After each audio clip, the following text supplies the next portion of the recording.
তো গাইস, আজকে আমরা চলে এসেছি মাছ কেনার জন্য একটা মাছের দোকানে। দেখতে পাচ্ছেন অনেকগুলো মাছ এখানে রয়েছে। Hello guys, welcome back to my another blog. তো আজকে চলে এসেছি আমি কালারিং মাছ কেনার জন্য। তো এই জায়গাটি হচ্ছে 2 নম্বর গেট। 2 নম্বর গেটের রেল বিটের পাশে কিন্তু এই দোকানটা অবস্থিত।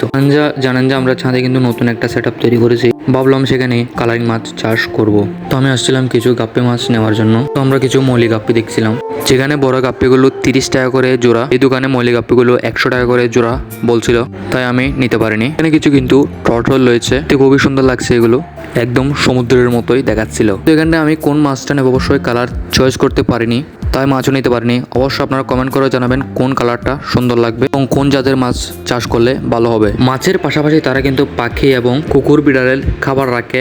আপনারা আশেপাশে থাকলে অবশ্যই নিয়ে যেতে পারেন। এরকম পশু পাখির খাবার কিন্তু আপনারা এখানে পেয়ে যান। আমার পশু পাখি ক্যারি করার জন্য আমি এই ব্যাগগুলো দেখছিলাম। একটা ব্যাগ 3 হতে 2,500 টাকার উপরে দাম দিয়েছিল, তাই আমি নিতে পারিনি। বলছিলাম এখান থেকে মাছ নিয়ে যাব, টাকার কারণে নিতে পারিনি। অবশ্যই আপনারা কালার চয়েস করে আমাকে কমেন্টে জানিয়ে দেবে কোন মাছটা নিলে ভালো হয়। আজকের ব্লগটা পর্যন্ত। আপনাদের সবাইকে ভালো রাখুক। আসসালামু আলাইকুম।